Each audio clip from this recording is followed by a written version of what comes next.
ಒಂದು ಸಮಯದಲ್ಲಿ ಬಹಳ ಸಕ್ರಿಯ ಆಗಿರೋ ಅವ್ರಿಗೆ ಕೂಡ ನಾವು ಇದರಿಂದ ಬೇರೆ ಜೈಲುಗಳಿಗೆ ಸ್ಥಾನಿಸಿದ್ದೀವಿ. ಆಮೇಲೆ ಇಲ್ಲಿ ಅವರು ಕಾರ್ಯಗಳು ಕೆಲಸ ಏನಿದೆ, ಚಟುವಟಿಕೆ ಇದೆ, ಆ ಚಟುವಟಿಕೆ ಮೇಲೆ ಕೂಡ ನಿಗಾ ಇಟ್ಟು ಎಲ್ಲಿಂದ ಅವ್ರಿಗೆ ಸಂಪಾದನೆ ದುಡ್ಡಿನಿಂದ ಬರ್ತಾರೆ ಅದರ ಮೇಲೆ ಕೂಡ ನಾವು ಅವ್ರಿಗೆ ಸಂಪೂರ್ಣ ನಿಗಾವನ್ನು ಇಟ್ಟಿದ್ದೀವಿ. ಮತ್ತೆ ಅವರು ಹಿಂಬಾಲಕರು ಯಾರು ಇರ್ತಾರೆ, ಹೇಗಿರ್ತಾರೆ ಅವ್ರಿಗೂ ಕೂಡ ಸಂಪೂರ್ಣವಾಗಿ ಕಡಿಮೆ ಮಾಡಲಿಕ್ಕೆ ಕೂಡ ನಮ್ಮ ಅಧಿಕಾರಿಗಳು ಕ್ರಮ ತಗೊಂಡಿದ್ದಾರೆ. ಉಳ್ಳಾಲಲ್ಲಿ ಒಬ್ಬ ರೌಡಿ ಅವನು ಎಷ್ಟೋ ವರ್ಷದ 7 ವರ್ಷದಿಂದ ಅವರ ಪತ್ತೆ ಇರಲಿಲ್ಲ. ನಮ್ಮ ಅಧಿಕಾರಿಗಳು ಅವ್ರಿಗೆ 3 ತಿಂಗಳ ಬೆನ್ನತ್ತಿ ಅವನು ಗಾಡಿಯಲ್ಲಿ ಒಂದು ಗಾಡಿ ಪ್ಲೇಸ್ ಮಾಡಿಕೊಂಡು ಜಮೀನಿಗೆ ನಾವು RFX ಮಾಡಿಕೊಂಡು ಕೊನೆಗೆ ಎಲ್ಲಿಯೂ ಅವರಿಗೆ ಮೂವ್ಮೆಂಟ್ ಟ್ರ್ಯಾಕ್ ಮಾಡಿ ಅವರಿಗೆ ಆಮೇಲೆ ಅರೆಸ್ಟ್ ಮಾಡಲಿಕ್ಕೆ ಯಶಸ್ವಿ ಆಯಿತು. ಈಗ ಅವರು ಜೈಲಲ್ಲಿ ಆಮೇಲೆ ನಾವು ಮೂವ್ಮೆಂಟ್ ಅವರಿಗೆ ಜೈಲಿಗೆ ಹಾಕಿ ಹಿಂದಿನ ಕೇಸ್ಗಳಿಗೆ ಅವರಿಗೆ ಈಗ ಹಾಜರಾಗ್ತಾರೆ. ಈ ಥರ ಇನ್ನೂ 2 ಜನ ಅಪರಾಧಿಗಳು ಈಗ ಜೈಲಿಂದ ಒಬ್ಬರಿಗೆ ಬೇರೆ ಕೇಸಲ್ಲಿ ಅರೆಸ್ಟ್ ಮಾಡಿ ಯಾರಾದರೂ ಜೈಲಿಂದ ಬೇರೆ ನೆಪದಲ್ಲಿ ಬೇರೆ ತಗೊಂಡು ಮತ್ತೆ ಬೇರೆ ತಾಂತ್ರಿಕ ಪಡೆದುಕೊಳ್ಳುವ ಹೊರಗೆ ಬರಲಿಕ್ಕೆ ಪ್ರಯತ್ನ ಮಾಡಿದ್ರು. ಅದು ಬೇರೆ ಕೂಡ ತಗೊಂಡಿದ್ರು. ಅವರಿಗೆ ಬೇರೆ ಹಿಂದಿನ ಕೇಸನ್ನು ಕೂಡ ಮುಂದೆ ಮಾನ್ಯ ಕೋರ್ಟ್ ಮುಂದೆ ಇಟ್ಕೊಂಡು ಅವ್ರಿಗೆ ಇನ್ನೊಮ್ಮೆ ಜೈಲಿಗೆ ನಾವು ಕಳಿಸಲಿಕ್ಕೆ ವ್ಯವಸ್ಥೆ ಮಾಡಿದ್ದೀವಿ. ಸೊ ಜೈಲು ಇದು ಅಲ್ಲ, ರೌಡೀಸ್ ವಿರುದ್ಧವಾಗಿ ನಮ್ಮ ಅಧಿಕಾರಿಯವರು ಬ್ಯಾಂಗ್ಳೂರು ನಗರ ಪೊಲೀಸರು ಉತ್ತಮ ರೀತಿಯಿಂದ ಕೆಲಸ ಮಾಡಿದ್ದಾರೆ ಅಂತ ನಾನು ಬಹಳ ಹೆಮ್ಮೆಯಿಂದ ಇವತ್ತು ಹೇಳಲಿಕ್ಕೆ ಇಷ್ಟಪಡ್ತೀನಿ. ಮತ್ತು ಮುಂದೆ ಕೂಡ ಇದೇ ರೀತಿ ಅವರು ಈ ವಿರುದ್ಧವಾಗಿ ಈ ಹೋರಾಟವನ್ನು ಮಾಡ್ತಾರೆ ಅಂತ ಸಂಪೂರ್ಣ ಭರವಸೆಯನ್ನು ನಾನು ಬೆಂಗಳೂರು ನಗರ ಪೊಲೀಸರಿಗೆ ಹೇಳಲಿಕ್ಕೆ ಇಷ್ಟಪಡ್ತೀನಿ. ಆಮೇಲೆ ಅವ್ರ ಈ ಚಟುವಟಿಕೆ ಕಡಿಮೆ ಆದ ಮೇಲೆ ಈಗ ಕ್ರೈಮ್ನಲ್ಲಿ ಕೂಡ ಸ್ನ್ಯಾಚಿಂಗ್ ರಾಬರಿಯಲ್ಲಿ ಕೂಡ ಕಡಿಮೆ ಆಗಿದೆ. ಯಾಕೆಂದರೆ ನಾವು ರೋಡ್ ಮೇಲೆ ಓಡಾಡೋದು ಅವರು ಬೇರೆ ಸಣ್ಣ ಪುಟ್ಟ ಆಫೆನ್ಸಲ್ಲಿ ಅವರ ಹಿಂಬಾಲಕರು ಅವರ ಹಿಂದೆ ಇರೋವಾಗ ಮಾತ್ರ ಶಾಮೀಲಾಗಿರ್ತಾರೆ. ಅದರಿಂದ ಸ್ನ್ಯಾಚಿಂಗ್ ಎಲ್ಲ ಕೇಸ್ ಕೂಡ ಕಡಿಮೆ ಆಗಿದ್ದಾರೆ. ಆಮೇಲೆ ಕೆಲವು ಕ್ಷೇತ್ರಗಳಲ್ಲಿ ಆಕ್ಟಿವಿಟಿ ಬಹಳ ಜಾಸ್ತಿ ಇತ್ತು. ಆ ಕ್ಷೇತ್ರಗಳ ಉಳ್ಳಾಲದಲ್ಲಿ ವಿವೇಕನಗರದಲ್ಲಿ ಈ ವಿಜಯನಗರ ಏರಿಯಾದಲ್ಲಿ ನಾವು ಏರಿಯಾ ಡೊಮಿನೇಷನ್ ಮಾಡಿ ಅಲ್ಲಿ ಫುಲ್ ಸ್ಟ್ರೆಂತ್ ಮತ್ತೆ ಜೈಲ್ ಒಳಗೆ ನಾವು full show of strength area domination ಯಾವುದೇ ಹಿಂದಿನ ಕಾಲದಲ್ಲಿ ಪ್ರಜಾಪತಿ ಮಾಡಿದ್ರು ಆ ರೀತಿಯಲ್ಲಿ ಕೂಡ ತುಂಬಾಗಿ ಮಾಡಿದ್ದಾರೆ. ಅದರಿಂದ ಒಳ್ಳೆ ಪರಿಣಾಮ ಸಿಕ್ಕಿದೆ ಅಂತ ಹೇಳಿ ಅದರಿಂದ ಪೊಲೀಸರು ಅವರು ಪರವಾಗಿದ್ದಾರೆ ಅಂತ ಅದಕ್ಕೆ ಆ ಭಾವನೆಗಳನ್ನು ಮನೆಯಿಂದ ಮನಸ್ಸಿಂದ ಹೋಗಲಿಕ್ಕೆ ಸಾಧ್ಯ ಆಯಿತು. ಇನ್ನೊಂದು ನೆಕ್ಸ್ಟ್ ಈ ಆರ್ಮ್ಸ್ ಆಕ್ಟ್ ನೋಡ್ಬೋದು. ನೀವು ಆರ್ಮ್ಸ್ ಆಕ್ಟ್ಗೆ ಸಂಬಂಧ ನೀವು ಹೇಳ್ಬೋದು. ಈ ಮಚ್ಚು ನಾಂಗು ಇಟ್ಕೊಂಡು ಯಾರು ಓಡಾಡ್ತಾರೆ ಇಲ್ಲ ಅಂದ್ರೆ ಯಾರು ಇಟ್ಕೊಳ್ತಾರೆ, ಇದು ಈ ಸಂಖ್ಯೆ ನಾವು ಕೇಸ್ ಜಾಸ್ತಿ ಮಾಡಿದ್ದೀವಿ. 2021ರಲ್ಲಿ ಯಾರ್ಯಾರು ಈ ನಾಂಗಳನ್ನು ಇಟ್ಕೊಂಡು ಇಂಥ ಕೇಸ್ಗಳನ್ನು ನಾವು ಬುಕ್ ಮಾಡಿದ್ದೀವಿ. ಈ ಎಲ್ಲ ಕೇಸ್ ನಾನ್ ಬುಕ್ ಕೇಸ್ ಇದೆ. ಯಾರ ಕಡೆಯಿಂದ ನಾನ್ ಸಿಗುತ್ತೆ ಮನೇಲಿ ಇಟ್ಕೊಳ್ತಾರೆ ಮತ್ತು ಅದನ್ನು ಆ ಕೇಸಲ್ಲಿ ನಾವು ಜಾಸ್ತಿ ಮಾಡಿದ್ದೀವಿ. ನೀವು ಕಂಪೇರ್ ಮಾಡ್ಬೋದು 34, 24 ಕೇಸ್ಗಳು ಇಲ್ಲಿ ಇಂಥ ಕೇಸ್ಗಳಲ್ಲಿ ನೀವು 10 ಪಾಲ ಕೇಸ್ ಜಾಸ್ತಿ ಆಗಿದ್ದಾವೆ ಅಂತ ನೀವು ನೋಡ್ಬೋದು. This is also part of our strategy to take action against the goonda. ಇನ್ನೊಂದು ಬಹಳ ದೊಡ್ಡ ವಿಷಯ ನಾನು ಹೇಳಕ್ಕೆ ನಿಮಗೆ ಈಗ ಇಷ್ಟಪಡ್ತೀನಿ ಅಂದರೆ, ಮೊಟ್ಟ ಮೊದಲೇ ಕಾನೂನು ಬಂದಿದ್ದರೂ ಸಹ ಇದನ್ನು ನಾವು ಬಳಸಲಿಕ್ಕೆ ಆಗಿರಲಿಲ್ಲ. ಈ ವರ್ಷದಲ್ಲಿ ನಾವು ಮೆಜಿಸ್ಟ್ರಿಯಲ್ ಪವರ್ಸ್ ನಮಗೆ ರಾಜ್ಯ ಸರ್ಕಾರ ಈ ಮೆಜಿಸ್ಟ್ರಿಯಲ್ ಪವರ್ 3 ವರ್ಷ ಹಿಂದೆ ನಮ್ಮ DCPಗಳನ್ನು ಕೊಟ್ಟಿದೆ. ಆದರೆ ಕಾರಣಾಂತರದಿಂದ ಇದು ನಮ್ಮಲ್ಲಿ ಜಾರಿಗೆ ನಾವು ತರಲಿಕ್ಕೆ ಆಗ್ತಿರಲಿಲ್ಲ. ಈ 2021ರಲ್ಲಿ ಎಲ್ಲ DCP ಅವರು ಈ ಪವರನ್ನು, ಈ ಮೆಜಿಸ್ಟ್ರಿಯಲ್ ಪವರನ್ನು ಬಳಸಿಕೊಂಡು 109/110 ಈ CRPC ಅಡಿಯಲ್ಲಿ ಈ ಪ್ರಿವೆಂಟಿವ್ ಆಕ್ಷನ್ ಕೇಸ್ ಬುಕ್ ಮಾಡಿದ್ದಾರೆ. ಸ್ಟೇಟ್ ಮಾಡಿದ್ರೆ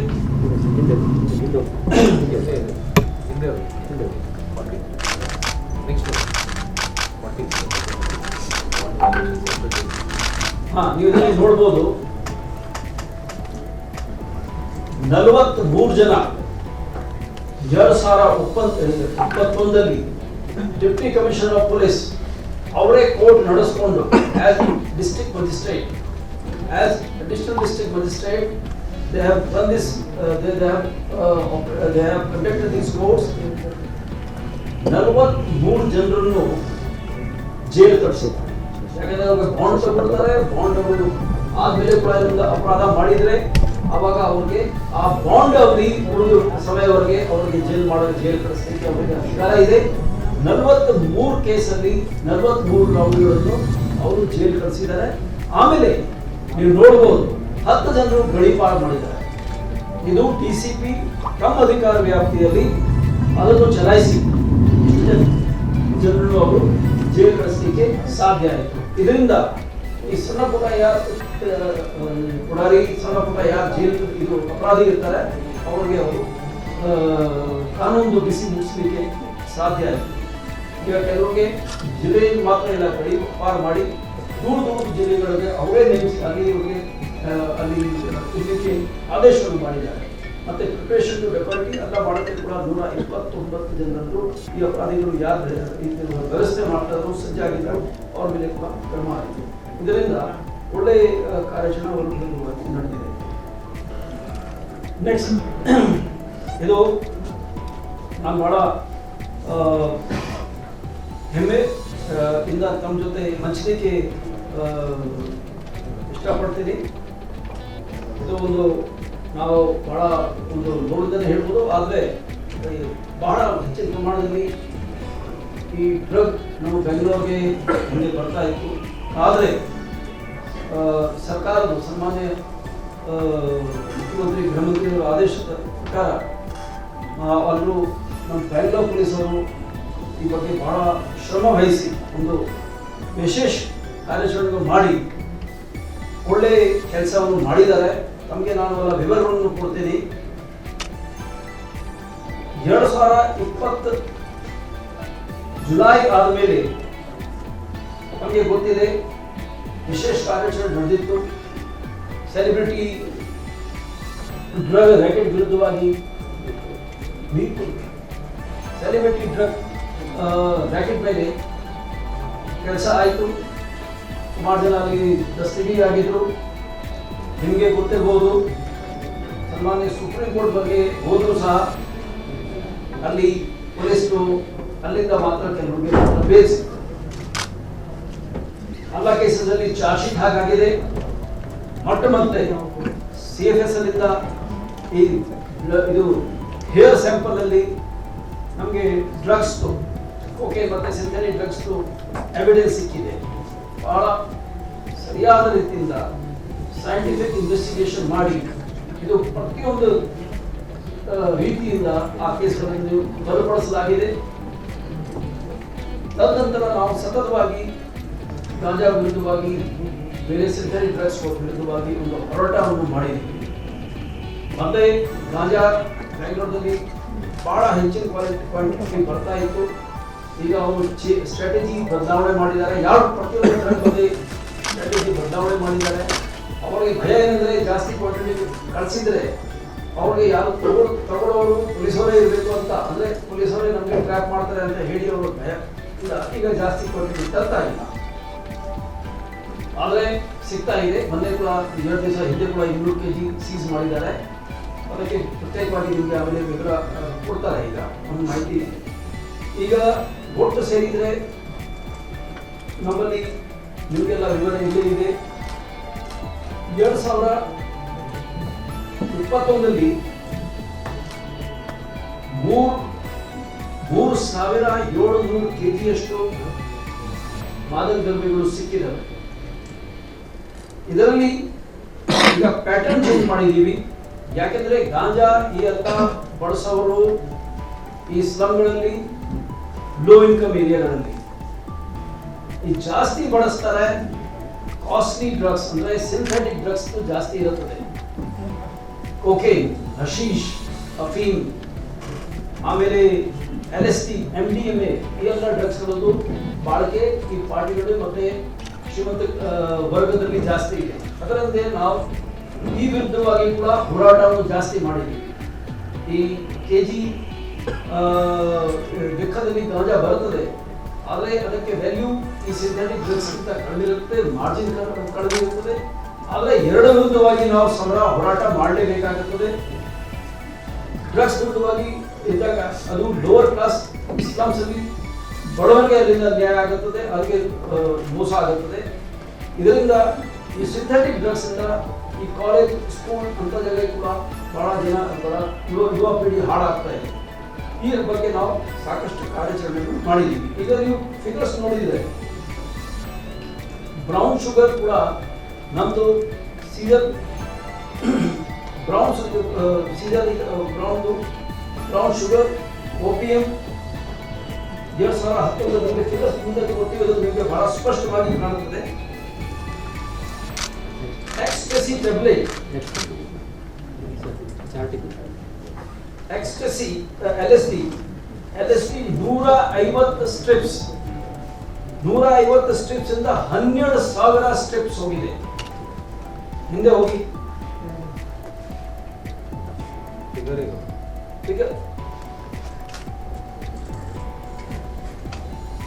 ನೀವು LSD ಸ್ಟ್ರಿಪ್ಸ್ ನೋಡಿ, 150 ಲಾಸ್ಟ್ 7 ನಂಬರ್ 155 ಸ್ಟ್ರಿಪ್ಸ್, ಇದು 12,000 ಸ್ಟ್ರಿಪ್ಸ್ ವರೆಗೆ ಹೋಗಿದೆ.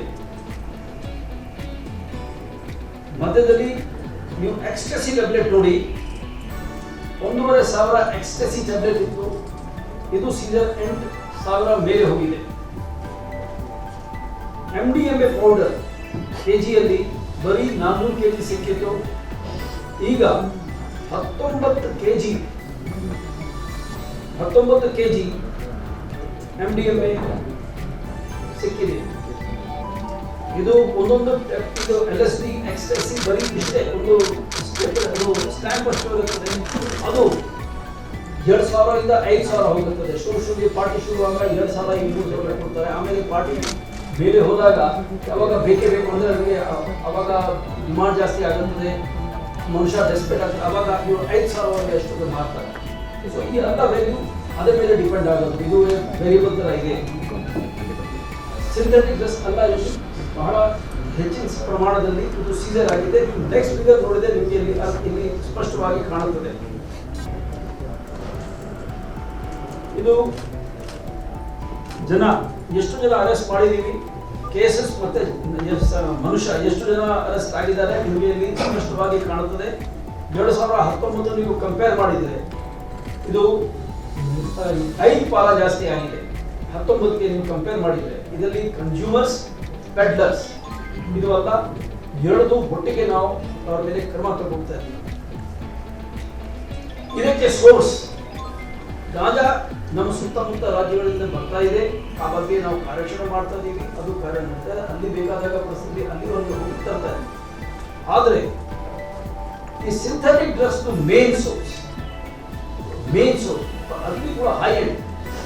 ನಮ್ಮಲ್ಲಿ ಕೋಕೇನ್ ಈ ಸಲ 200 ಗ್ರಾಮ್ಗಿಂತ ಜಾಸ್ತಿ ಹೈ ಎಂಡ್ ಕಮರ್ಷಿಯಲ್ ಕೋಕೇನ್ ಕೂಡ ಸಿಕ್ಕಿದೆ. It's a very high quality synthetic product. ಯಾಕಂದರೆ ಕೋಕೇನ್ ಒಂದು ಸ್ನಿಫ್ ಚುಟ್ಕಿ ಅಂತ ಹೇಳ್ತಾರೆ, ಅದು 5,000 ಅಷ್ಟು ಕಾಸ್ಟ್ಲಿ ಆಗುತ್ತದೆ. It's a very high end, it's only sniff. ಅಷ್ಟು 200 gram commercial cocaine is very big concern. So ಅದರಿಂದ ಇಟ್ಸ್ ವೆರಿ ಗುಡ್ ಸೀಸನ್. ಈ ಎಲ್ಲ ಐಟಮ್ಸ್ ಬರ್ತಾ ಇದೆ ಫಾರಿನರ್ಸ್ ಇಂದ. ನಾವು ಫಾರಿನರ್ಸ್ ಮೇಲೆ ಈ ಹೋದ ವರ್ಷ ಮತ್ತು ಈ ವರ್ಷ ಅವರ ಮೇಲೆ ಗುರಿ ಇಟ್ಟಿದ್ದೀವಿ. ಅವರ ಮೇಲೆ ಸತತವಾಗಿ ನಾವು ನಿಗಾ ಇಟ್ಟಿದ್ದೀವಿ ಮತ್ತು ಅವರ ಮೇಲೆ ಕಾರ್ಯಾಚರಣೆ ಮಾಡ್ತಾ ಇದ್ದೀವಿ. ನೀವು ನೋಡ್ಬೋದು 2021ರಲ್ಲಿ ಈ ಡ್ರಗ್ಸ್ ವಿರುದ್ಧವಾಗಿ ಈ ಕಾರ್ಯಾಚರಣೆಯಲ್ಲಿ 177 ಜನ ಫಾರಿನರ್ಸ್ ಸಿಕ್ಕಿದ್ದಾರೆ. ಮತ್ತೆ ಅದರಲ್ಲಿ 7 ಜನರ ಮೇಲೆ ಕೂಡ ನಾವು PNDPS ಆಕ್ಟ್ ಅನ್ನು ಜಾರಿಗೊಳಿಸಿ ಅವರಿಗೆ ಕೂಡ ಮುಟ್ಟಾಗಿ ಅರೆಸ್ಟ್ ಮಾಡಿದ್ದೀವಿ. ಇದು ಮೊದಲನೇ ಸಲ ನಮ್ಮಲ್ಲಿ ನಡೆದಿದೆ. ಆಮೇಲೆ ನಾನು ವ್ಯಾಲ್ಯೂ ಬಗ್ಗೆ ಅಷ್ಟು ಈಗ ಹೇಳ್ತಾ ಇಲ್ಲ, ಯಾಕಂದರೆ ವ್ಯಾಲ್ಯೂ ಇದು ಏನು ಸರ್ಟಿಫೈಡ್ ವ್ಯಾಲ್ಯೂ ಇರಲ್ಲ, ಬಟ್ ಆದರೆ ವಿರುದ್ಧ ಇಟ್ಟಿದ್ದೀವಿ. ನಮಗೆ ಸಿಂಥೆಟಿಕ್ ಡ್ರಗ್ಸ್ ಕೂಡ ಕಂಟ್ರೋಲ್ ಮಾಡಲಿಕ್ಕೆ ಈಗ ಒಳ್ಳೆ ಕೆಲಸ ಆಗಿದೆ ಅಂತ ನಾನು ಹೇಳಲಿಕ್ಕೆ ನನಗೆ ಇದ್ರ ಬಗ್ಗೆ ಹೆಮ್ಮೆ ಇದೆ. ನೆಕ್ಸ್ಟ್ ಈಗ ನೀವು ನೋಡ್ಬೋದು ಗಾಂಜಾ ಹೋದ ವರ್ಷ ಅಷ್ಟೇ ಇದೆ. ಆಮೇಲೆ ಸಿಂಥೆಟಿಕ್ ಡ್ರಗ್ಸ್ ನೋಡಿ, ಸಿಂಥೆಟಿಕ್ ಡ್ರಗ್ಸ್ ಅಲ್ಲಿ ಈ ಸಂಖ್ಯೆ ಈ ವ್ಯಾಲ್ಯೂ ವೈಸ್ ಇದೆ, ತುಂಬ ಇದರಲ್ಲಿ ರೈಸ್ ಆಗಿದೆ. 2018 ನೋಡ್ಬೋದು, 19 ನೋಡ್ಬೋದು, ಅಲ್ಲಿವರೆಗೆ 50 ಕೋಟಿಗಿಂತ ಜಾಸ್ತಿ ಅಮೌಂಟಲ್ಲಿ ಇದೆ. ನೆಕ್ಸ್ಟ್ ಎಕ್ಸ್ಟಸಿ ನಿಮಗೆ ಮೊದಲೇ ನಾನು ಹೇಳಿದ್ದೀನಿ, LSD ನೋಡ್ಬೋದು ನೀವು. 2018 ಇನ್ನೂ 300ರಿಂದ ಶುರು ಮಾಡಿ ಇವತ್ತು 12,000ವರೆಗೆ ನಾವು ಇಲ್ಲಿ ಇವತ್ತು ಎಕ್ಸ್ಟಸಿ. ನೆಕ್ಸ್ಟ್ ಇದು ಕ್ರೈಮ್ಗೆ ಸಂಬಂಧಪಟ್ಟ ವಿಷಯ. ಡಾರ್ಕ್ ನೆಟ್ಲಿ ಮಾಡಿದ್ದೀವಿ, ಡಾರ್ಕ್ ನೆಟ್ಟಲ್ಲಿ ನಾವು ಕೆಲಸ ಮಾಡಿದ್ದೀವಿ. ಹ್ಯಾಕರ್ ನಾವು ನಮ್ಮ ಮೊದಲೇ ಬಿಟ್ಕಾಯಿನ್ ಬಳಸ್ಕೊಂಡು ಡ್ರಗ್ಸ್ ತರಿಸೋರು ಇಂಟರ್ನ್ಯಾಷನಲ್ ಪೋಸ್ಟ್ ಆಫೀಸ್ ಮುಖಾಂತರ ಕಸ್ಟಮ್ ಡಿಪಾರ್ಟ್ಮೆಂಟ್ ಇಂದ ಈ ಬಿಟ್ಕಾಯಿನ್ ಬಳಸ್ಕೊಂಡು ತರೋರು ಇವ್ರ ಮೇಲೆ ಕೂಡ ನಾವು ತಗೊಂಡಿದ್ದೀವಿ. ಇಂಟರ್ನ್ಯಾಷನಲ್ ಪೋಸ್ಟ್ ಆಫೀಸ್ ಮುಖಾಂತರ ನಡೀತಿರುವ ಈ ಜಾಲನ್ನು ಕೂಡ ಭೇದಿಸಿದ್ದೀವಿ, ಡಾರ್ಕ್ ನೆಟ್ ಅನ್ನು ಭೇದಿಸಿದ್ದೀವಿ. ಮತ್ತೆ ಇದರಲ್ಲಿ ಸತತವಾಗಿ ಹ್ಯಾಕಿಂಗ್ ಮಾಡ್ತಾರೋ ಮನುಷ್ಯನನ್ನು ಕೂಡ ಮೊದಲು ಅವರು ಯಾವಾಗಷ್ಟು ವರ್ಷದ ಪೊಲೀಸ್ ಕೈಗೆ ಸಿಕ್ಕಿದ್ರಿಂದ ಅವನಿಗೆ ಕೂಡ ತಂದು ನಾವು ಈಗ ಕಾನೂನು ಅಡಿಗೆ ಕೊಟ್ಟು ಬೇರೆ ಕೇಸಲ್ಲಿ ಕೂಡ ಅವ್ರ ತಂದೆಗೆ ಅವನಿಗೆ ಒಪ್ಪಿಸಿದ್ದೀವಿ. ಇದು ಕ್ರೈಮ್ಗೆ ಸಂಬಂಧಪಟ್ಟ ಅಂದರೆ ಬೇರೆ ಇದು ಕ್ರೈಮ್ ವಿಷಯ ಇತ್ತು. ಮುಂದಿನ ವಿಷಯ ನಿಮಗೆ ಹೇಳಲಿಕ್ಕೆ ಇಷ್ಟಪಡ್ತೀನಿ ಅಂದರೆ, ವರ್ಷದಲ್ಲಿ ನಮಗೆ ಗೊತ್ತಿದೆ, ಈ ವರ್ಷದಲ್ಲಿ ನಾವು ವರ್ಷ ಶುರುವಿನಲ್ಲಿ ಸಾಮಾನ್ಯ ಕೇಂದ್ರ ಗೃಹ ಸಚಿವರು ನಮ್ಮ ಕರ್ನಾಟಕ ರಾಜ್ಯಕ್ಕೆ ಬಂದಿದ್ದರು. ಅವಾಗ ಬಹಳ ದೊಡ್ಡ ಪ್ರಮಾಣದಲ್ಲಿ ಅವರು ಸಲುವಾಗಿ ಭದ್ರತೆ ವ್ಯವಸ್ಥೆ ಮಾಡಿದ್ದೀವಿ, ಅವರ ಕಾರ್ಯಕ್ರಮಗಳಿಗೆ ಎಲ್ಲ ವ್ಯವಸ್ಥೆ ಮಾಡಿದ್ದೀವಿ. ಈ ಡೆಲ್ಲಿಯಲ್ಲಿ ನಡೀತಿರುವ ಫಾರ್ಮರ್ಸ್ ಎಜುಕೇಷನ್, ರೈತರ ಚಟುವಟಿಕೆಯಲ್ಲಿ ಅದು ಚಳವಳಿ ನಡೀತಾ ಇತ್ತು. ಆ ಚಳವಳಿಗೆ ಹಿಂದೆಯಲ್ಲಿ ಇಲ್ಲಿ ಕೂಡ ಜನವರಿಯಲ್ಲಿ ಒಂದು ಟ್ರ್ಯಾಕ್ಟರಲ್ಲಿ ಮಾಡಿ ಇಲ್ಲಿ ಕೂಡ ಒಂದು ಸಮಸ್ಯೆ ಒಂದು ಆತಂಕ ಇತ್ತು. ಆದರೆ ನಾವೆಲ್ಲ ಮುಂಜಾಗ್ರತೆ ಕ್ರಮವನ್ನು ತಗೊಂಡು ಮತ್ತೆ ಅವ್ರ ಜೊತೆ ಸಂಪರ್ಕವನ್ನು ಸಾಧಿಸಿ ಅಲ್ಲಿ ಯಾವ ಥರದ್ದು ಅಹಿತಕರ ಘಟನೆ ನಡೆದಿದೆ ಮತ್ತೆ ಅವ್ರಿಗೆ ಕೊಟ್ಟಿರುವ ರೂಟ್ ಪ್ರಕಾರನೇ ಅವ್ರದ್ದು ಕಾರ್ಯಕ್ರಮವನ್ನು ಮುಗಿಸ್ಲಿಕ್ಕೆ ನಾವು ಅವ್ರಿಗೆ ಅವ್ರ ಜೊತೆ ಸಂಪರ್ಕದಿಂದ ಅದು ಕಾರ್ಯಕ್ರಮ ಶಾಂತಿಯುತವಾಗಿ ನಡೀತು. ಇದೇ ಥರ ಪಂಚಮಶಾಲಿ ಸಮುದಾಯದ ಒಂದು ಪ್ರತಿಭಟನೆ ಅವರು ಮಾಡಿದರು. 700 ಲಕ್ಷ ಜನ ಅಲ್ಲಿ ಸೇರಿದರು. ಆದರೆ ಯಾವ ಅಧಿಕಾರಿಯವರು ಬಹಳ ಸಂಯಮದಿಂದ ಅವ್ರ ಜೊತೆ ಸಂಪರ್ಕ ಇಟ್ಕೊಂಡು ಇಡೀ ಸಿಟಿಯಲ್ಲಿ ಬಂದೋಬಸ್ತ್ ಮಾಡಿ ಯಾವ ಥರ ಸಮಸ್ಯೆಗೆ ಅವಕಾಶ ಕೊಡದೆ ಅದಕ್ಕೆ ಶಾಂತಿಯಿಂದ ಅದು ಮುಗಿತು. ನಮಗೆ ಗೊತ್ತಿರ್ಬೋದು, ಸ್ಟೇಟ್ ರೋಡ್ ಟ್ರಾನ್ಸ್ಪೋರ್ಟ್ ಕಾರ್ಪೊರೇಷನ್ ಅವರು ಸಡನ್ ಆಗಿ ಸ್ಟ್ರೈಕ್ ಮಾಡೋದ್ರಿಂದ ಸುಮಾರು ಸಮಯ 1 ವಾರ 10 ದಿವಸ ಅಲ್ಲಿ ಜನರಿಗೆ ತೊಂದರೆ ಆಗಿತ್ತು. ಆದರೆ ಸರ್ಕಾರದ್ದು ಯಾವುದೇ ಆಸ್ತಿಗೆ ಯಾವುದು ಕರ್ಮಚಾರಿಗೆ ಯಾರಿಗೆ ತೊಂದರೆ ಆಗದೆ ಈಗ ಸಂಪೂರ್ಣ ಈ ಸ್ಟ್ರೈಕನ್ನು ನಮ್ಮ ಪೊಲೀಸರು ಭದ್ರತೆ ಕೊಟ್ಟು ಇದು ಶಾಂತಿಯುತವಾಗಿ ಕೊನೆಗೆ ಮುಗಿಲಿಕ್ಕೆ ಸಾಧ್ಯ ಆಯಿತು. 2020 ಗೊತ್ತಿದೆ, ಈ ಎರಡನೇ ಅಲೆ ಬಹಳ ಇದು ಇದರಲ್ಲಿ ತೀವ್ರ ಮಟ್ಟಕ್ಕೆ ಹೋಯಿತು. ಬಹಳ ಜನ ಇಲ್ಲಿ ಜೀವ ಕಳ್ಕೊಂಡ್ರು. ಪೊಲೀಸರು ಇದರಲ್ಲಿ ಬಹಳ ಸತತವಾಗಿ ಈ ಕಾರ್ಯದಲ್ಲಿ ತೊಡಗಿದ್ರು. ಪೊಲೀಸರಿಗೆ ಕೂಡ ಕೆಲವರಿಗೆ ತೊಂದರೆ ಆಯಿತು. ಈ ಕಾರ್ಯಾಚರಣೆಯಲ್ಲಿ ವಿಧಿವಶ ಆಗೋರೆಲ್ಲ ಪೊಲೀಸರಿಗೆ ಬಗ್ಗೆ ನಮಗೆ ಶ್ರದ್ಧೆ ಇದೆ, ಅವರ ಸಂವೇದನೆ ಇದೆ. ಪೊಲೀಸರದು ಅವ್ರಿಗೆ ಕೂಡ ನಾವು ಕೋವಿಡಿಂದ ಬಚಾವ್ ಮಾಡಲಿಕ್ಕೆ ನಮ್ಮ ಸಂಪೂರ್ಣ ಭದ್ರತೆಗಳನ್ನು ಕೂಡ ಮಾಡಿದ್ದೀವಿ. ತದನಂತರ ಜನರಿಗೆ ಈ ಕೋವಿಡ್ ಸಿಸ್ಟಮ್ನಲ್ಲಿ ಬೇರೆ ಡಿಪಾರ್ಟ್ಮೆಂಟ್ಗಳಿಗೆ ನಮ್ಮಿಂದ ಏನು ಸಹಕಾರ ಆಗೋಲ್ಲ ಸಂಪೂರ್ಣ ಸಹಕಾರವನ್ನು BBMP ಮತ್ತು ಹೆಲ್ತ್ ಡಿಪಾರ್ಟ್ಮೆಂಟ್ ಕೊಟ್ಟಿದ್ದೀವಿ. ಜನರ ಸಹಕಾರದಿಂದ ಮತ್ತು ಮಾಧ್ಯಮ ಮುಖಾಂತರ ಏನು ಅವ್ರ ಜನರ ಮಧ್ಯದಲ್ಲಿ ಜನರಿಗೆ ಏನು ಅರಿವು ಮೂಡಿಸಲಿಕ್ಕೆ ಅವರು ಕಾರ್ಯಕ್ರಮ ಹಮ್ಮಿಕೊಂಡಿದ್ದೀರಿ. ಅದರಿಂದ ಈ ಕೋವಿಡ್ ಎರಡನೇ ಅಲೆಯನ್ನು ತಡೆಗಟ್ಟಲು ಮತ್ತು ಪರಿಸ್ಥಿತಿಯನ್ನು ವಾಪಸ್ ಸುಸ್ಥಿತಿಗೆ ತರಲಿಕ್ಕೆ ಸಾಧ್ಯ ಆಯಿತು. ಅದರಿಂದ ಮುಂದೆ ಎಲ್ಲ ಕಡೆ ಪರಿಸ್ಥಿತಿ ಸಾಮಾನ್ಯ ಆಯಿತು. ಆಮೇಲೆ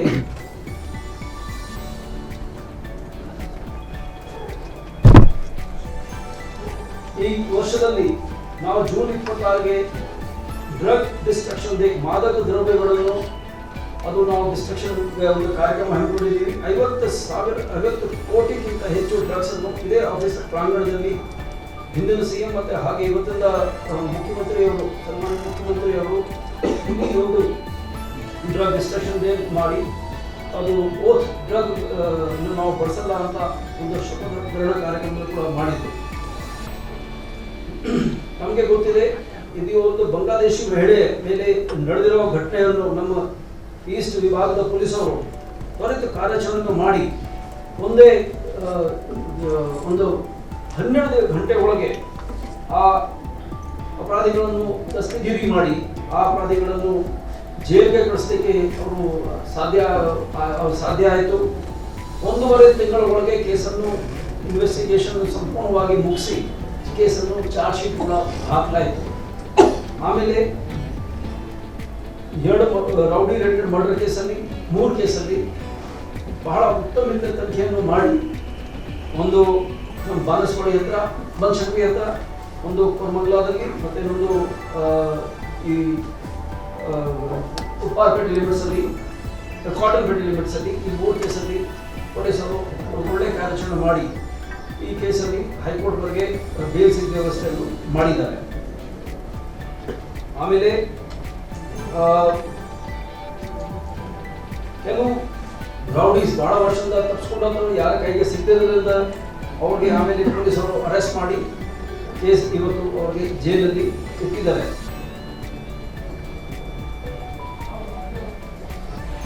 ನಾವು ಜನರ ಜೊತೆ ಪೊಲೀಸ್ ಸಂಪರ್ಕ ಬಹಳ ಹತ್ತಿರದಿಂದ ಇರಬೇಕು. ಜನರದು ಭಾವನೆ ಮತ್ತು ಜನರದು ಸಲಹೆ, ಅವರ ಅಹವಾಲುಗಳು, ಅವರದು ನಮಗೆ ಅವ್ರದ್ದು ತೊಂದರೆಗಳು ನಮ್ಮ ಗಮನಕ್ಕೆ ನೇರವಾಗಿ ಬರಲಿ ಅಂತ ನಮ್ಮೆಲ್ಲ ಅಧಿಕಾರಿ, ಪ್ರತಿಯೊಂದು ಮಟ್ಟದ ಅಧಿಕಾರಿಯವರು ಅವರ ಜೊತೆ ಸತತ ಸಂಪರ್ಕದಲ್ಲಿದ್ದಾರೆ. ಪ್ರತಿ ತಿಂಗಳ ಒಂದು ದಿವಸ ಪ್ರತಿಯೊಂದು ಸ್ಟೇಷನ್ನಲ್ಲಿ ಇನ್ಸ್ಪೆಕ್ಟರ್ ಮೇಲ್ಪಟ್ಟ ಅಧಿಕಾರಿಯವರು ಅವ್ರ ಜೊತೆ ಜನಸಂಪರ್ಕ ಸಭೆಯನ್ನು ಸತತವಾಗಿ 1.5 ವರ್ಷದಿಂದ ಮಾಡ್ತಾ ಬಂದಿದ್ದಾರೆ. ಅದಕ್ಕೆ ಒಳ್ಳೆ ಪ್ರತಿಕ್ರಿಯೆ ಸಿಗ್ತಾ ಇದೆ. ಜನ ಬರ್ತಾ ಇದ್ದಾರೆ. ಪ್ರತಿಯೊಂದು ಸಭೆಯಲ್ಲಿ 200-300ಕ್ಕಿಂತ ಜನ ಪ್ರತಿಯೊಂದು ಸ್ಟೇಷನ್ಗೆ ಬಂದು ಅಲ್ಲಿ ತಮ್ಮ ಸಮಸ್ಯೆಗಳು ಇರ್ತಾರೆ ಮತ್ತು ತಮಗೆ ತಮ್ಮ ಪ್ರಶ್ನೆಗಳನ್ನು ಕೂಡ ಕೇಳ್ತಾರೆ. ಪೊಲೀಸ್ ಮುಂದೆ ಸವಾಲು ಇಡ್ತಾರೆ, ಅದಕ್ಕೆ ಉತ್ತರವನ್ನು ಕೂಡ ಕೇಳ್ತಾರೆ. ಈ ಕಾರ್ಯಕ್ರಮ ಜನರಲ್ಲಿ ಕೂಡ ಒಂದು ಒಳ್ಳೆ ಭಾವನೆ ಪೊಲೀಸ್ ಬಗ್ಗೆ ಮೂಡಿಸ್ತಾ ಇದೆ. ಮತ್ತು ಎಲ್ಲಿ ಅವ್ರಿಗೆ ತೊಂದರೆ ಆಗ್ತಾ ಇದೆ ಅದಕ್ಕೆ ಅಲ್ಲಿಗೆ ಅಧಿಕಾರಿಯವರು ಸರಿಯಾದದಿಂದ ಸಮರ್ಪಕ ರೀತಿಯಿಂದ ತ್ವರಿತಾಗಿ ಅದಕ್ಕೆ ಉತ್ತರಿಸ್ತಿದ್ದಾರೆ. ಜನರಿಗೆ ಅನುಕೂಲ ಆಗಲಿ ನಿಟ್ಟಲ್ಲಿ ನಾವು ಈಗಾಗಲೇ ನಮಗೆ ಹೇಳಿದ ಹಾಗೆ ನಾವು CIR ಸೈಬರ್ ಕ್ರೈಮ್ ವ್ಯವಸ್ಥೆಯನ್ನು ಕೂಡ ಬಳಸಿದ್ದೀವಿ. ಯಾಕಂದರೆ ಜನ ಪೊಲೀಸ್ ಸ್ಟೇಷನ್ಗೆ ಹೊರಡೋದಕ್ಕಿಂತ, ಪೊಲೀಸ್ ಸ್ಟೇಷನ್ ಒಂದೇ ಪೊಲೀಸ್ ಸ್ಟೇಷನ್ ಇನ್ನೊಂದು ಪೊಲೀಸ್ ಸ್ಟೇಷನ್ಗೆ ಹೊರಡೋದಕ್ಕಿಂತ ನೇರವಾಗಿ ಅಲ್ಲಿದೆ ಅವರು ಫೋನ್ ಮಾಡಿಕೊಂಡೇ ಆ ಪೊಲೀಸ್ ಸ್ಟೇಷನ್ನಿಂದ ತಮ್ಮ ಮನೆಯಿಂದ ಸೈಬರ್ ಕ್ರೈಮ್ಸ್ ಇದ್ದಲ್ಲಿ ಕಂಪ್ಲೇಂಟ್ ಮಾಡೋದು ವ್ಯವಸ್ಥೆ ಮಾಡಲಾಗುತ್ತೆ. ಮತ್ತೆ ಈ ಗನ್ ಲೈಸೆನ್ಸ್ ನಮ್ಮ ಬ್ಯಾಂಗ್ಳೂರ್ ಸಿಟಿಯಲ್ಲಿ 8,000ಕ್ಕಿಂತ ಜಾಸ್ತಿ ಗನ್ ಲೈಸೆನ್ಸ್ ಇದೆ. 3 ವರ್ಷಕ್ಕೆ ಗನ್ ಲೈಸೆನ್ಸ್ ರಿನ್ಯೂ ಆಗಬೇಕಾಗುತ್ತದೆ. ಅದರಿಂದ 2,000 ಜನ ಪ್ರತಿ ವರ್ಷ ಇಲ್ಲಿ ಬರೋ ಅವಶ್ಯಕತೆ ಬರುತ್ತದೆ. ಅದನ್ನು ತಡೆಗಟ್ಟು ಇಲ್ಲಿ ಬಂದು ಜನ ಇಲ್ಲಿ ಬರೋ ಅವಶ್ಯಕತೆ ಇಲ್ಲ. ಇಲ್ಲಿ ಬಂದ ಮೇಲೆ ಅವ್ರಿಗೆ ಯಾವ ರೂಪದಲ್ಲಿ ಅರೆಸ್ಟ್ಮೆಂಟ್ ಆಗಬಾರ್ದು. ಅದರಿಂದ ನಾವು ಆನ್ಲೈನ್ ಗನ್ಸ್ ಅಪ್ಲಿಕೇಶನ್ ಸಿಸ್ಟಮ್ ಮಾಡಿದ್ದೀವಿ. ಇದು ಬಹಳ ಚೆನ್ನಾಗಿ ನಡೀತಾ ಇದೆ. 7 ತಿಂಗಳಿಂದ ಇದು ಜನರಿಗೆ ಅನುಕೂಲ ಆಗ್ತಾ ಇದೆ. ಇದು ಸಂಪೂರ್ಣವಾಗಿ ಆನ್ಲೈನ್ ಆಗಿದೆ. ಯಾವುದು ಹಾರ್ಡ್ ಕಾಪಿ, ಯಾವುದು ಫಿಸಿಕಲ್ ಫಾರ್ಮ್ನಲ್ಲಿ ಅಪ್ಲಿಕೇಶನ್ ನಮ್ಮಲ್ಲಿ ನಡೀತಾ ಇದೆ. ಆಮೇಲೆ ಈ ವರ್ಷದಲ್ಲಿ ಅಡ್ಮಿನಿಸ್ಟ್ರೇಷನ್ನಲ್ಲಿ ನಾವು 3,000 ಅಷ್ಟು ಜನರಿಗೆ ಪ್ರಮೋಷನ್ ಮಾಡಿದ್ದೀವಿ. ಮತ್ತೆ ಬಹುಶಃ 10-12 ವರ್ಷ ಆದಮೇಲೆ ನಾವು PSIಗಳಿಗೆ ರೆಗ್ಯುಲರ್ ಪ್ರಮೋಷನ್ ಕೊಟ್ಟು ಪೋಸ್ಟಿಂಗ್ ಕೊಟ್ಟಿದ್ದೀವಿ 140 ಜನರಿಗೆ. ಆಮೇಲೆ ಬೆಂಗಳೂರು ನಗರದಲ್ಲಿ PC, SC ಸಬ್ ಇನ್ಸ್ಪೆಕ್ಟರ್ ಮಟ್ಟದವರೆಗೆ ಬಹಳ ವರ್ಷ ಆದಮೇಲೆ, ಬಹುಶಃ 10-15 ವರ್ಷ ಆದಮೇಲೆ ಜನರಲ್ ಟ್ರಾನ್ಸ್ಫರ್ ಮಾಡಿ ಇವತ್ತು ಎಲ್ಲಿಯೂ ಬೆಂಗಳೂರು ಸಿಟಿಯಲ್ಲಿ 5 ವರ್ಷಕ್ಕಿಂತ ಜಾಸ್ತಿ ಪೊಲೀಸರು ಇರಲಿಕ್ಕೆ ಅವಕಾಶ ಇಲ್ಲ, ಯಾರೂ ಇಲ್ಲ ಅಂತ ನಾನು ಧೈರ್ಯದಿಂದ ಹೇಳ್ಬೋದು. ಆಮೇಲೆ ಇನ್ನೊಂದು ಕೇಸು ಅಂದರೆ ನಾವು ಬಹಳ ದೊಡ್ಡ ನಾವು ಹೇಳಲಿಕ್ಕೆ ಹೆಮ್ಮೆ ಪಡ್ತೀವಿ. ನಮ್ಮ ಬೆಂಗಳೂರು ನಗರದಲ್ಲಿ ಮಹಿಳೆಯರ ಭದ್ರತೆ ಸಲುವಾಗಿ ಕೇಂದ್ರ ಸರ್ಕಾರ ನಿರ್ಭಯ ಫಂಡಿಂದ ಕೊಟ್ಟಿರುವ ಹಣ ಅಡಿಯಲ್ಲಿ ನಾವು ಸೇಫ್ ಸಿಟಿ ಪ್ರಾಜೆಕ್ಟ್ ಅನ್ನು ಈ ಸಲ ಬಹಳ ಪಾರದರ್ಶಕತೆಯಿಂದ Triple IT Bangalore Director, Indian Institute of Science, Senior Professor, ಮತ್ತೆ ನಮ್ಮ ರಾಜ್ಯದ ಈ ಗವರ್ನೆನ್ಸ್ ಮುಖ್ಯಸ್ಥರು ಮತ್ತೆ ಫಾರೆಸ್ಟ್ ಡಿಪಾರ್ಟ್ಮೆಂಟ್ ಒಂದು ಹಿರಿಯ ಟೆಕ್ನಿಕಲ್ IT ಎಕ್ಸ್ಪರ್ಟ್ ಅನ್ನು ಕರೆಸ್ಬಿಟ್ಟು ಅವರು ಸಿಸ್ಟಮ್ದು ಒಂದು ಟೆಸ್ಟಿಂಗ್ ಮಾಡಿ ಅವರು ಮಾಡಿದ್ಮೇಲೆ ಈ ಸಂಪೂರ್ಣ ಪ್ರಕ್ರಿಯೆಯನ್ನು ಬಹಳ ಪಾರದರ್ಶಕವಾಗಿ ಇವತ್ತು ಈ ಆದೇಶವನ್ನು ಈ ಆರ್ಡರ್ ಅನ್ನು 617 ಕೋಟಿ ಅದಕ್ಕೆ ಎಸ್ಟಿಮೇಟೆಡ್ ವ್ಯಾಲ್ಯೂ ಬದಲಿ 497 ಅಂದ್ರೆ 125 ಕೋಟಿ ರೂಪಾಯಿ ಕಡಿಮೆಯಲ್ಲಿ ನಮ್ಮ international multi national company fortune 100 ಅಲ್ಲಿ ಇರೋ ಕಂಪನಿ ಹನಿವೆಲ್ ಇಂಟರ್ನ್ಯಾಷನಲ್ ಅವರಿಗೆ ಈ ಅವಾರ್ಡ್ ಹೋಗಿದೆ. ವರ್ಕ್ ಆರ್ಡರ್ ಕೊಟ್ಟಾಗಿದೆ. ಈ ಈ ಕಾರ್ಯ ಅವರು ಶುರು ಮಾಡ್ತಾ ಇದ್ದಾರೆ. ಸರ್ವೆ ಎಲ್ಲ ಆಗಿಬಿಟ್ಟಿದೆ. ಇದು ಒಂದು ಬ್ಯಾಂಗ್ಳೂರ್ಗೆ ಒಂದು ಹೆಮ್ಮೆ ವಿಷಯ. ಇದನ್ನು ನಮ್ಮ ಕೇಂದ್ರ ಸರ್ಕಾರದ MHA ಅವರು ಅದಕ್ಕೆ ಒಪ್ಪಿದ್ದಾರೆ. ಈ ಪಕ್ಕದ ಬಿಲ್ಡಿಂಗ್ ಜಾಗದಲ್ಲಿ ಒಂದು ಸೆಂಟ್ರಲ್ ಕಮಾಂಡ್ ಸೆಂಟರ್ ಕೂಡ ಇದು ಬರ್ತದೆ. ಅದಕ್ಕೆ ಪ್ರತ್ಯೇಕವಾಗಿ ಇದರಲ್ಲಿ ಎಲ್ಲ ಮೆಹಡರಿಗೆ ಯಾರಿಗೆ ಈ ಮುಂದೂರು ಮೆಹಡರಿ ಮಕ್ಕಳು ಯಾರಿರ್ತಾರೆ ಅವರಿಗೆ ಸಂಪೂರ್ಣ ಅಲ್ಲಿ ಒಂದು ವ್ಯವಸ್ಥೆ ಇರುತ್ತೆ. ಅವರಿಗೆ ಯಾರು ತೊಂದರೆ ಇರೋರಿಗೆ 1-2 ದಿವಸ ಶೆಲ್ಟರ್, ಒಳ್ಳೆಯ ಶೆಲ್ಟರ್ ಇರ್ತದೆ. ಅವರಿಗೆ ಲೀಗಲ್ ಅಸಿಸ್ಟೆನ್ಸ್ ಇರ್ತದೆ, ಕೋರ್ಟ್ ಜೊತೆ ಇಲ್ಲಿಂದಲೇ ಸಂಪರ್ಕ ಮಾಡಲಿಕ್ಕೆ ವಿಡಿಯೋ ಕಾನ್ಫರೆನ್ಸ್ ಇರ್ತದೆ. ಆಮೇಲೆ ಸಪ್ರೇಟ್ ಕಂಟ್ರೋಲ್ ರೂಮ್ ಇರ್ತದೆ. ಎಲ್ಲ ವ್ಯವಸ್ಥೆ ಇಲ್ಲಿ ಆಕೆಗೆ ಟೆಂಡರ್ ಕೂಡ ಆಗಿದೆ. ಚೀಫ್ ಸೆಕ್ರೆಟರಿ ಮನೆಯಲ್ಲಿ ಭೇಟಿ ಮಾಡಿ ಈ ಜಾಗವನ್ನು ಖಾಲಿ ಮಾಡಿಸ್ಕೊಂಡು ಶುರು ಮಾಡಿದ್ದಾರೆ. ಮತ್ತೆ ಇಲ್ಲಿ ಕಾಂಟ್ರಾಕ್ಟರ್ ಕೂಡ ಕೆಲಸ ಮಾಡಲಿಕ್ಕೆ ಸೆಟ್ ಆಫೀಸ್ ಕೂಡ ಓಪನ್ ಮಾಡಿದ್ದಾರೆ. ಸೊ ಈ ಎಲ್ಲ ಕೆಲಸ ಬ್ಯಾಂಗ್ಳೂರು ನಗರದಲ್ಲಿ ನಡೀತಾ ಇದೆ. ತಾವು ಕೊಟ್ಟಿರುವ ಸಹಕಾರವನ್ನು ನಾವು ಇವತ್ತು ನಮ್ಮ ಮಾಧ್ಯಮ ರಂಗದವರು, ಮಾಧ್ಯಮ ಮಿತ್ರರು ಯಾವಾಗಲೂ ನಮಗೆ ಬೇರೆ ಬೇರೆ ರೂಪದಲ್ಲಿ, ನಮ್ಮ ಸಲಹೆ ರೂಪದಲ್ಲಿ ಮತ್ತು ಕೆಲವು ಸಮಯದಲ್ಲಿ ವಸ್ತುಸ್ಥಿತಿ ನಿಜಾಂಶ ನಮ್ಮ ಏನು ನಮ್ಮ ಗಮನಕ್ಕೆ ತಂದಿರೋ ಆ ರೀತಿಯಲ್ಲಿ ನಾವು ನಿಮಗೆ ಹೊಂದಿಸಬೇಕಾಗುತ್ತದೆ. ತಮ್ಮ ಸಕಾರಾತ್ಮಕ ಏನು ನಮಗೆ ಪ್ರತಿಕ್ರಿಯೆ ಇರುತ್ತದೆ ಅದರಿಂದ ನಮಗೆ ಕೂಡ ಒಳ್ಳೆಯ ರೀತಿ ಕೆಲಸ ಮಾಡಲಿಕ್ಕೆ ಸಾಧ್ಯ ಆಗುತ್ತದೆ. ಮತ್ತು ಇವತ್ತು ನಾನು ಬೆಂಗಳೂರಿನಲ್ಲಿ ಈ ಶ್ರಮ ವಹಿಸಿರುವ ಪ್ರತಿಯೊಂದು ಪೊಲೀಸರಿಗೆ ನನ್ನ ಅಭಿನಂದನೆ, ನನ್ನ ವಂದನೆಗಳನ್ನು ಕೂಡ ಅರ್ಪಿಸಬೇಕಾಗುತ್ತದೆ.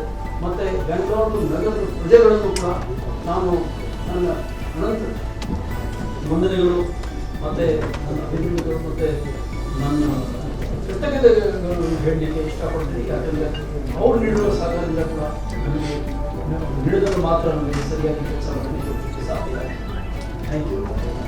ವೀಕೆಂಡ್ ಲಾಕ್ಡೌನ್ ಬಗ್ಗೆ ಪೊಲೀಸರು ಎಷ್ಟು ಜನ ರೌಡಿಗಳು ಕಾಲೇಜಿದ್ದಾರೆ?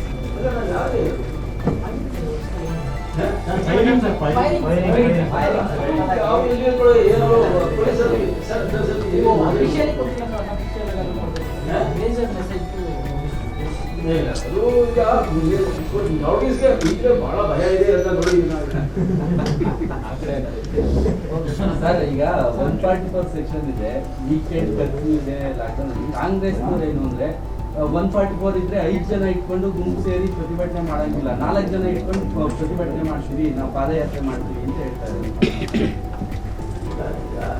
ನೀವೇ ಹೇಳಿದ್ದೀರಲ್ಲ, ನಾನು ಏನು ಹೇಳಿ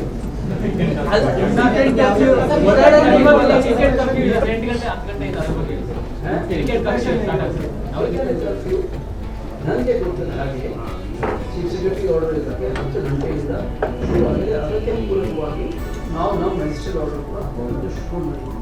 8 ಗಂಟೆಗೆ ಯಾವ ರಾತ್ರಿ ಹೇಳ್ತಾ ಗೊತ್ತಿಲ್ಲ ನನಗೆ. 8 ಗಂಟೆ ಯಾರು ಹೇಳಿದ ಅರ್ಥ ಮಾಡೋದು ಅಲ್ಲ. 144 ಅಬ್ಕಾರಿ ಆದೇಶ ಇಲ್ಲ, ಗೊತ್ತಲ್ಲ. ಚೀಫ್ ಸೆಕ್ರೆಟರಿ ಅವರು is chairman of management state disaster management authority SDMA.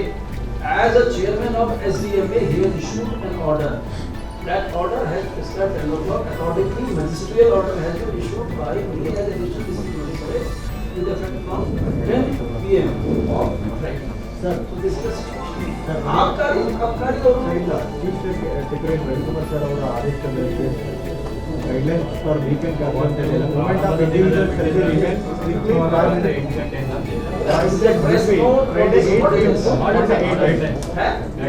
Guidelines ಇದೆ ಸರ್. ಗೈಡ್ಲೈನ್ಸ್ ಅಲ್ಲಿ ನಿನ್ನೆ ಇದೆ ಸರ್. ನಿನ್ನೆ ವಿಷಯವಾಗಿದೆಯಾ? ಹೌದು sir. I will go through this again. Guidelines for weekend curfew ಅಂತ ಹೇಳಿ ಇಲ್ಲ ಗೈಡ್ಲೈನ್ಸ್ ಮೆನ್ಷನ್ ಮಾಡಿದ್ದಾರೆ. ನಾನು ನೋಡ್ತೀನಿ ನಾನು. ಫ್ರೈಡೇ 8 PM ಇಂದ Monday 5 10 PM. COVID protocol, there is guidelines are being revised time to time. If it has so happened that it is issued yesterday, we will modify our order because incidentally order will will override any other order. The chairman, okay, will override any other order. So we will make but we will have to modify our order also. That is because we have issued a their order. It is like that. I was saying, I hope first of all, what will I request? ನೋಡಿ ಹತ್ಕಂಡೆವರೆಗೂ ಏನಾದರೂ ಅಗತ್ಯ ವಸ್ತುಗಳ ಖರೀದಿಗೆ ನಾವು ಅವಕಾಶ ಕೊಡ್ತೇವೆ. ಅಲ್ಲ last time ಎಲ್ಲ 10 o'clock ಅಂತ ಟೈಮಿಂಗ್ಸ್ ಕೊಟ್ಟಿದ್ದೀವಿ. ಹಾಸ್ಪಿಟಲ್ ಹೋಗೋರಿಗೆ ತರಕಾರಿ ಖರೀದಿಗೆ ಹಾಸ್ಪಿಟಲ್ ಹೋಗೋವರೆಗೆ ಇಡೀ ರಾತ್ರಿ ಕೂಡ ಹೋಗ್ಲಿಕ್ಕೆ ಪ್ರತಿ ಟೈಮ್ ಹೋಗ್ಲಿಕ್ಕೆ ಎಕ್ಸೆಪ್ಷನ್ ಇದೆ. ಏನು ಡಾಕ್ಟರ್ಸ್ ಹೋಗ್ಬಿಟ್ಟು ಅವರು ಅವರೇ ಏನು ಹೇಳ್ತಾರೆ ಸಿ ದ ಆರ್ಡರ್ ಕರೆಕ್ಟ್ ನೀವೇನು ಹಾ ಆಯ್ತು ಸರ್. ಈಗ ವೀಕೆಂಡ್ ಕರ್ಫ್ಯೂಗೆ ಪ್ರಿಪರೇಷನ್ಸ್ ಏನು?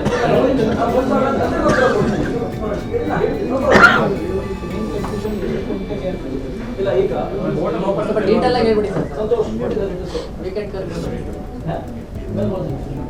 ಎಸ್ಟರ್ಡೇ ನಿನ್ನೆ ಇಶ್ಯೂ ಆರ್ಡರ್ ಆಗಿದೆ ಅಂತ ಹೇಳ್ತಾರೆ. ಮೂವತ್ತ ಆರರಲ್ಲೇ 8 ಗಂಟೆ ಅಂತೇಳಿ ಅಂದ್ರೆ ಸೇಮ್ CS ಅವ್ರದ್ದು 8 ಗಂಟೆ ಶುರುವಾಗಿಂದ ಮತ್ತೆ 15 ಗಂಟೆ ಸರಿ so okay so it will be 8 PM now immediately we will be issuing a order so from 8 PM on Friday that is today night curfew will come into force ಇವತ್ತು ರಾತ್ರಿ 8 ಗಂಟೆಯಿಂದಲೇ night curfew ಜಾರಿಗೆ ಬರುತ್ತದೆ. ಇವತ್ತು ಅದಕ್ಕೆ ಪೂರಕವಾದ ಆದೇಶವನ್ನು ನಾವು ಇವತ್ತೇ ಜಾರಿ ಮಾಡ್ತೀವಿ. ಮತ್ತೆ ನಾನು ಇನ್ನೊಮ್ಮೆ ಎಲ್ಲರಿಗೆ ಹೇಳಲಿಕ್ಕೆ ಇಷ್ಟಪಡ್ತೀನಿ, ದಯವಿಟ್ಟು ಪೊಲೀಸ್ ಜೊತೆ ಮತ್ತೆ ಎಲ್ಲ ಸಂಸ್ಥೆಗಳು ಅಂದರೆ ಸರ್ಕಾರಿ ಸಂಸ್ಥೆಗಳು ಬೆಂಗಳೂರು ಆಗಲಿ ಹೆಲ್ತ್ ಡಿಪಾರ್ಟ್ಮೆಂಟ್ ಆಗಲಿ ಸಂಪೂರ್ಣ ಸಹಕಾರವನ್ನು ಕೊಡಿ. ಅನಗತ್ಯವಾಗಿ ಹೊರಗಡೆ ಬರಬೇಡ, ಅನಗತ್ಯವಾಗಿ ರೋಡ್ ಮೇಲೆ ಬೇರೆ ಬೇರೆ ಜಾಗಗಳಿಗೆ ಹೋಗಬೇಡಿ. ಆದೇಶದಲ್ಲಿ ಕೆಲವು ಚಟುವಟಿಕೆಗಳನ್ನು ಅದಕ್ಕೆ ಮಾತ್ರ ಅವಕಾಶ ಕೊಟ್ಟಿದ್ದಾರೆ. ಮೊಟ್ಟ ಮೊದಲೇ ಯಾರ್ಯಾರಿಗೆ ಹಾಸ್ಪಿಟಲ್ ಹೋಗಬೇಕು, ಹಾಸ್ಪಿಟಲ್ಗೆ ಹೋಗಲಿಕ್ಕೆ ಸಂಬಂಧಪಟ್ಟ ದಾಖಲಾತಿ ತೋರಿಸಿದ್ರೆ ಅದಕ್ಕೆ ಅವಕಾಶ ಇದೆ. ಏನು ದೂರಾಗಿ ಪ್ರಯಾಣ ಮಾಡಬೇಕು, ಬಸ್ಸಲ್ಲಿ, ಟ್ರೈನ್ನಲ್ಲಿ, ರೈಲ್ವೆ ಸ್ಟೇಷನ್ ಅದು ಬೈ ಏರ್ ಹೋಗಬೇಕಾದ್ರೆ ಅದಕ್ಕೆ ನಿಮ್ಮ ಹತ್ರ ಪೂರಕವಾದ ಅದಕ್ಕೆ ಸೂಕ್ತವಾದ ದಾಖಲಾತಿಗಳು ಇರಬೇಕು. ಅದು ಅಲ್ಲದೆ ಯಾರು ಏನಾದ್ರು ಫ್ಯಾಕ್ಟರಿ ಕಂಪನಿ ಇಲ್ಲಾಂದ್ರೆ ಕೆಲಸ ಮಾಡ್ತಾರೆ ಅದಕ್ಕೆ ನೈತಿ ಇದೆ, ಅದಕ್ಕೆ ಸೂಕ್ತವಾದ ದಾಖಲಾತಿ ID ಕಾರ್ಡ್ ಅನ್ನು ತೋರಿಸಬೇಕಾಗ್ತದೆ. ಇದಕ್ಕೆ ನಾವು ಯಾವ ತರದ್ದು ಯಾವ ಪಾಸ್ ಜಾರಿ ಮಾಡ್ತಾ ಇಲ್ಲ. ಈ ಏನು ಉದ್ದೇಶಕ್ಕೆ ಹೋಗ್ತಾ ಇದ್ರ ಆ ಉದ್ದೇಶಕ್ಕೆ ಸಮರ್ಪಕವಾದ ಒಂದು ದಾಖಲಾತಿ ನಿಮ್ಮ ಹತ್ರ ಇದ್ರೆ ಸಾಕು. ಆದ್ರೆ ಒಂದು ಅರ್ಥ ಮಾಡ್ಕೊಳ್ಳಿ, ಸಂದರ್ಭ ಇಲ್ಲದೆ ಅನಗತ್ಯವಾಗಿ ಹೊರಗೆ ಬಂದ್ರೆ ಅದಕ್ಕೆ ನೀವು ಕೋವಿಡ್ ಪ್ರೋಟೋಕಾಲ್ ಅನ್ನು ಬೇಕಂತ ನೀವು ಉಲ್ಲಂಘಿಸ್ತೀರಾ ಅಂತ ನಾವು ಭಾವಿಸಬೇಕಾಗುತ್ತದೆ. ಅಂತ ಪರಿಸ್ಥಿತಿಯಲ್ಲಿ ಈ NDMA ಆಕ್ಟ್ ಅಲ್ಲಿ ಮತ್ತೆ IPC ಆಕ್ಟ್ ಅಲ್ಲಿ ಕ್ರಮ ತಗೋಬೇಕಾಗುತ್ತದೆ.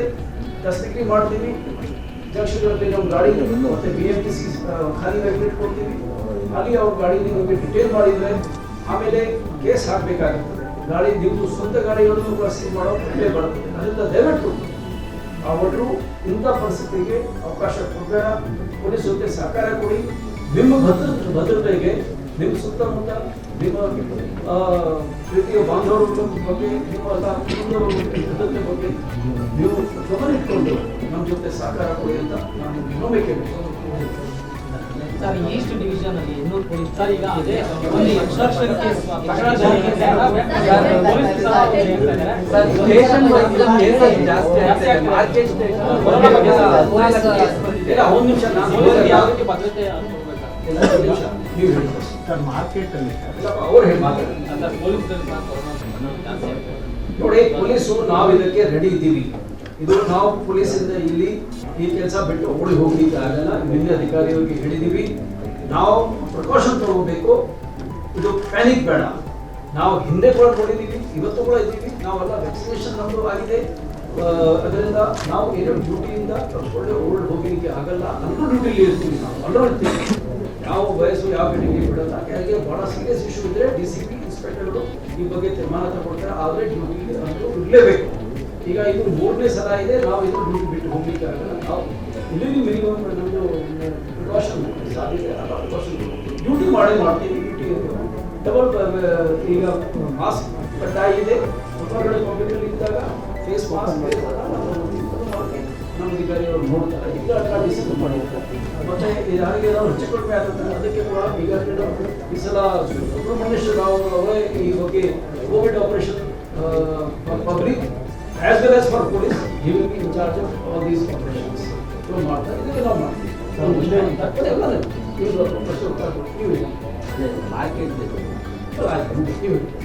ಸಿಟಿಯಲ್ಲಿ ಮರ್ಡರ್ ಕೇಸ್ ಎಲ್ಲ ಸಾಲ್ವ್ ಆಗಿದ್ದಾವೆ. 2 ಯಾವ್ದು ಸರ್ ಡಿಫಿಕಲ್ಟ್ ಇಲ್ಲ. ಈಗ ಈ ಒಂದು ಫ್ಲೈಓವರ್ ಕಡೆಗೆ ಅದು ನೋಡಿ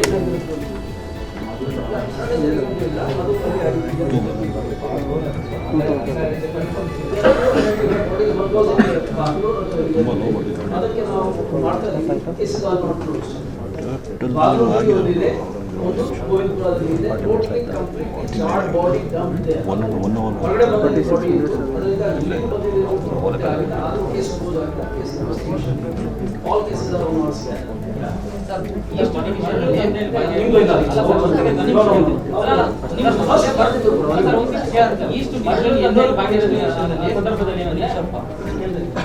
ಇನ್ನೂರು ಪೊಲೀಸ್ ಫಸ್ಟ್ ನಿಮಗೆ ಕೊಟ್ಟೇನ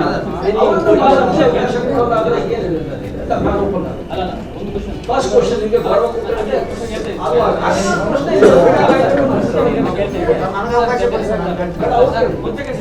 ಇನ್ನೂರು ಪೊಲೀಸ್ ಸ್ಟೇಷನ್ ಸಹ ಮರಳು ಸಾಥ್ ಕೊಡ್ತಾ ಇದ್ದಾರೆ. 4 ಜನರು ಎವಿಡೆನ್ಸ್ ಕೊಟ್ಟಿದ್ದಾರೆ ಸರ್, ಆದ್ರೂ ಒಬ್ಬರ ವಿರುದ್ಧ ಮಾತ್ರ ಕಂಪ್ಲೇಂಟ್ ಆಗ್ತಾ ಇದೆ. ನೋಡಿ, ಅಧಿಕಾರಿಗಳು ಸೂಕ್ಷ್ಮವಾಗಿದ್ರೆ ಎಲ್ಲ ವಿಷಯಗಳು ಆರೋಪ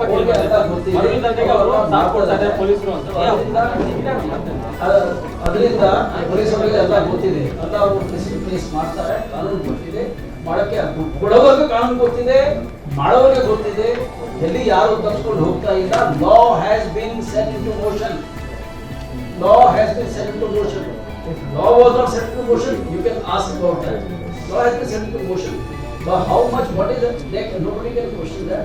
It is already the DCP, additional CP, they all are in the flow of the matter. They are looking into all the sir, ಅದೇ ಪೊಲೀಸ್ ವಿರುದ್ಧ ಆರೋಪ ಅಲ್ಲಿನ ಸ್ಥಳೀಯ ಯಾರ್ಯಾರು ಮರಳು ಮಾಫಿಯಾ ಮಾಡ್ತಾರೆ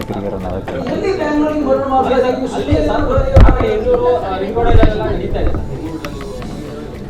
ಬೆಂಗಳೂರು ಪೊಲೀಸ್ ಸ್ಟೇಷನ್ ವ್ಯಾಪ್ತಿಯಲ್ಲಿ ಏನು ಮಾಡ್ತಾ ಇದೆ ಮರಳು ಫಿಲ್ಟರ್ ಮಾಡಿದ್ದಾರೆ. ಸೊ ಅಲ್ಲಿ ಸಹ ಪೊಲೀಸರು ಏನು ಸಾಥ್ ಕೊಡ್ತಾ ಇದ್ದಾರೆ ಅಂತ ಆರೋಪ ಬಂದಿದೆ. ಸೊ ತಡರಾತ್ರಿ ಬಂದು ಪೊಲೀಸ್ ತಡೆಗೆ ಹೋಗಬೇಕೆಲ್ಲ ದೂರು ಅದೇ ಕೇಸ್ನಲ್ಲೇ ಎಕ್ಸ್ಟ್ರಾಕ್ಷನ್ ಕೇಸ್ ವಿತ್ ಎವಿಡೆನ್ಸ್ ದುಡ್ಡು ಕೊಡುವಾಗ ಎವಿಡೆನ್ಸ್ ಮಾಡಿ ಇನ್ಸ್ಪೆಕ್ಟರ್ ಡೆಡ್ ಆಗಿ ಒಬ್ಬ ಆರೋಪಿನ ಇಟ್ಕೊಂಡು ಇನ್ಸ್ಪೆಕ್ಟರ್ ವಿರುದ್ಧನೇ ಆರೋಪ ಮಾಡ್ತಾರೆ.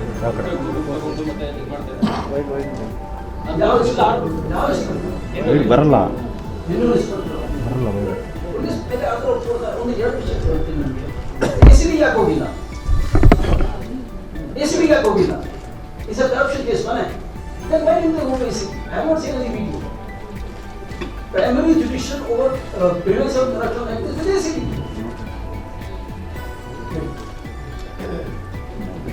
ಸರ್, ಇದೇ ವಿಚಾರ ಸಂಬಂಧಪಟ್ಟಂತೆ 4 ಜನರ ವಿರುದ್ಧ ಸಾಕ್ಷಿ ಸಮೇತ ದೂರು ಕೊಟ್ಟಿದ್ರು ಕೂಡ ಒಬ್ಬರ ವಿರುದ್ಧ ಮಾತ್ರ ಅಧಿಕಾರಿಯವರು ನೋಡಿ, ಅಧಿಕಾರಿಯವರು FIR ನೋಡಿಕೊಂಡು ಸೂಕ್ತವಾದ ಕ್ರಮವನ್ನು ತಗೊಂಡಿದ್ದಾರೆ. ಈಗ ನಿಮಗೆ ಹೇಳ್ತಾ ಇದ್ದೀನಿ, ಕೇಸ್ ರಿಜಿಸ್ಟರ್ ಆಗಿದೆ. ಕೇಸ್ ರಿಜಿಸ್ಟರ್ ಆಗಿದೆ ಅನ್ನೋನ್ ಸೀರಿಯಲ್ ಆಗಿ ಸುಮಾರು ಸಲ ಅನ್ನೋನ್ ಪರ್ಸನ್ ಮೇಲೆ ಕೇಸ್, ಅನ್ನೋನ್ ಆಫೀಸರ್ ಮೇಲೆ ಕೇಸ್ ರಿಜಿಸ್ಟರ್ ಆಗ್ತದೆ. ಆಮೇಲೆ ಬರ್ತಾ ಬರ್ತಾ ಎಷ್ಟು ಲೆವೆಲ್ಗೆ ಹೋಗುತ್ತದೆ. ಕೇಸ್ ಶುರುವಾಗಿದೆ, ಕೇಸ್ ನಡೀತಾ ಇದೆ. ಕೇಸ್ ಕ್ಲೋಸ್ ಇಲ್ಲ. Law has been set into motion. ಈಗ ನಿಮಗೆ ಹೇಳ್ತಾ ಇದ್ದೀನಿ, ಗೊತ್ತಾಗ್ತಾ ಕೇಸ್ ಆಗಿದೆ.